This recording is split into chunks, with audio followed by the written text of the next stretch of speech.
Hello and welcome to another Thoughtful Friday webinar. Never more than 5 minutes of thoughts and ideas, so get a coffee and let's get started. My name is Ian James. Relevant to today's thoughts is my background in the fast-moving consumer goods industry. I specialized in making supply chains more efficient and creating demand to accelerate product through the channel to increase sales. This webinar is directed at a question about your own retail fundamentals. It's prompted by a series of secret shopper visits I've made in the United Kingdom, Australia, New Zealand and South Africa over the last few months. On these secret shops, I've wanted to test our ability to manage the glove category in the shop. I know that's a small part of your business, but I find it very relevant about your whole business. The conclusion, after 33 shops, is that you have 4 areas of real opportunity. You can easily increase sales. You can do more to deliver value, and that will create more loyalty. You can free up cash to invest in other parts of your business while improving your profitability. And you can put in place some very logical and simple sales targets that will drive sales further. And while it's flippant to say that just from improvements in the glove categories, you can finance an international holiday, that's exactly what one of our professionals was able to do. So let's start. When you go into a specialty fruit and veg store run by an independent trader and you pick up a lettuce, the expert knows you're making a salad. So he offers to add related product to your basket, like avocado or tomatoes. If a customer presents at your counter with some golf balls, you know exactly what they're going to be used for.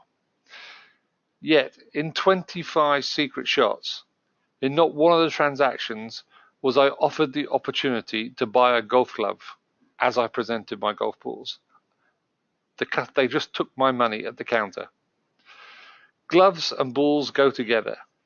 Please make sure that every golfer who presents at the counter with golf balls who asks for balls is always offered a glove or gloves as well. We also visited stores and quite separately picked up a glove on these other visits, brought it to the counter. In each case, the shop was empty and the staff had time to add value. But not once did anyone check that the glove picked up and presented was the right size. Not once did a staff member offer to check that the fit was right and to offer any advice on how to look after the glove. If you don't look to add value to your transactions, you're left competing on price.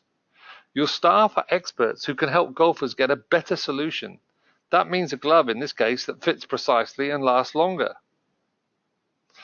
In all these visits, I then introduced myself and asked a question. How many gloves do you sell a year? Then I count their glove stock. 33 locations all had at least 4 months of glove stock. They've all got a lot of cash, too much cash tied up, and they're reducing or not making sufficient profit. At 4 months, you're getting 3 stock turns. If you don't know how to calculate stock turn or you don't understand why it's important, do the research. Better still, contact an expert at your PGA, or if you can't get any help, please contact me. You should be getting at least 6 stock turns in your glove category, probably even 8. At just 3 stock turns, if you've effectively borrowed money, even if it's your own pocket, so borrowed $1,000 to buy your glove stock, you're likely to still be in debt after your first year. In other words, your profits will have paid off some of the $1,000 you borrowed, but not all of it. At 6 stock turns, you'll have paid off the debt, and now you'll be creating a lot of free cash. Become a smarter retailer. Sort out your glove category. It's a simple category to sort out. Match your stock level to your sales to get your target stock turn. Your challenge is that most of you are trying to stock a range or selection that is too wide, too many brands, too many colors, too many models. You need to improve your selection, probably narrow it.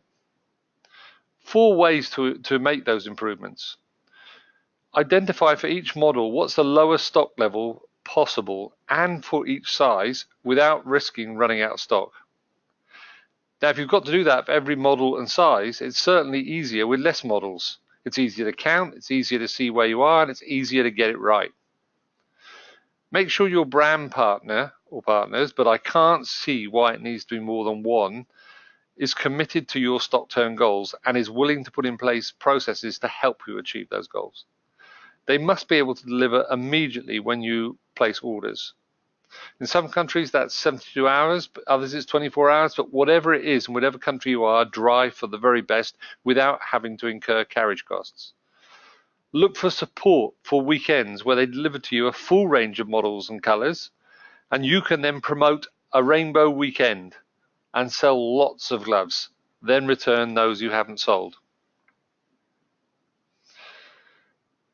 The question for you is exactly how many gloves should you be selling in your shop? There's actually a relationship between the rounds you do and the gloves you sell. What is it? We found that 1 glove was being sold per 65 rounds across the 33 shops we tested. That strikes me as low, too low. You should be under 50 rounds for a glove. So in the secret shops, and this has been very brief, I'd say that we can do a better job of selling by actually focusing on cross-selling when somebody presents a golf ball. We can add more value at the counter to create loyalty and upsell opportunity with the customer. We should be doing a better job of looking after our cash by tightening the selection of stock. And our staff should be measured weekly. How many rounds and therefore how many gloves were sold, and were we better than 1 in 50?